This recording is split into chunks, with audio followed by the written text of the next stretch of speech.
Okay guys, இன்னைக்கு நம்ம YouTube சேனலான RK பூப் இந்த மாதிரி ஒரு மிஸ்டீரியஸான சேனல் தான் நம்ம இன்னைக்கு ஆரம்பிக்கணும். இன்னையிலேருந்து ஃபர்ஸ்ட் டெய்லி வீடியோ வரும். நல்லா ஜாலியாக என்ஜாய் பண்ணுங்க. இன்னைக்கு நம்ம சோவியத் யூனியன் பற்றி பேச போகிறோம். சோவியத் யூனியன் உங்களுக்கு என்ன ஞாபகம் வரும்? நிறையா வார்ஸ், வேர்ல்ட் வார் 2, கோல்ட் வார். அது ஒரு சிம்பிள் ரொம்ப யூனிக்காக இருக்கும்.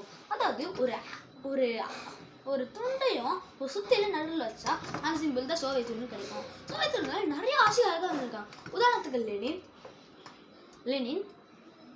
லெனின்,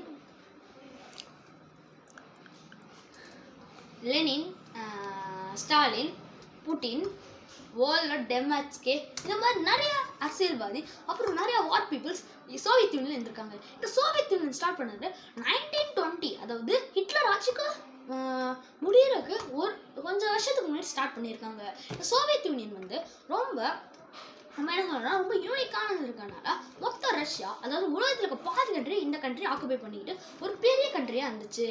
அப்புறம் ஒரு 18th செஞ்சுரியிலே இந்த சோவியத் யூனியன் கண்டுபிடிச்சிட்டாங்க. அப்புறம் முதல் ஆட்சியாளரானது நம்ம விளாடிமிர் லெனின். இவரை பற்றி சொல்ல கூட வேணாங்க. அவர் தான் ரஷ்யனோட சோவியத் யூனியன் ஃபவுண்டர் கூட சொல்லலாம். அவரை ரஷ்யாவுக்கு எல்லா மக்களுக்கும் பிடிக்கும். ஏன் அவரை ஸ்பசிபோ, ஷிவோகாச்சி அப்படியெல்லாம் நிறைய பேர் வச்சு அவர் கூப்பிடுறாங்க. இதெல்லாம் டீட்டெயிலாக சொல்லணும்.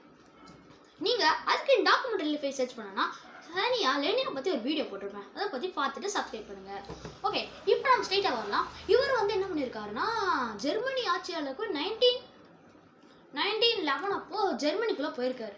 ஜெர்மனி போகிறதுனால ஹிட்லரோட ஆட்சி இருந்ததுனால வார் ஆரம்பிச்சிருக்கு. அதான் world war 2. Actually first Germany Poland மேலே அட்டாக் பண்ணாங்க. அது ஒரு பெரிய டுவைட் பாம்ப் 280 என்கிற மிசைலை வச்சு. அந்த மிசைலில் வேர்ல்டு வார் 3 ஸ்டார்ட் ஆச்சு. அதுக்கு போலாண்ட் சப்போர்ட்டாக சோவியத் யூனியன் வந்து இவங்களுக்கு ஹெல்ப் பண்ணாங்க. அதனால சோவியத் யூனியனுக்கும் ஜெர்மனிக்கும் வார் போயிடுச்சு.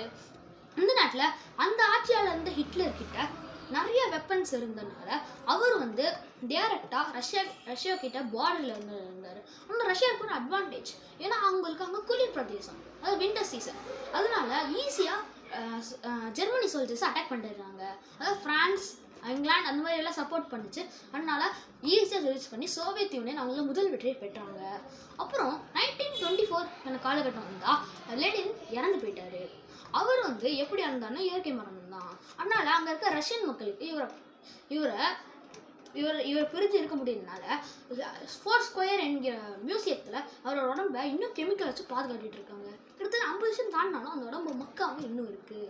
செகண்டு நம்ம ஸ்டாலின், தமிழ்நாடு ஸ்டாலின்ல அங்கேருந்து ஸ்டாலின், அவரோட ஆட்சி ரொம்ப ரொம்ப பெஸ்ட்டாக இருந்துச்சுங்க.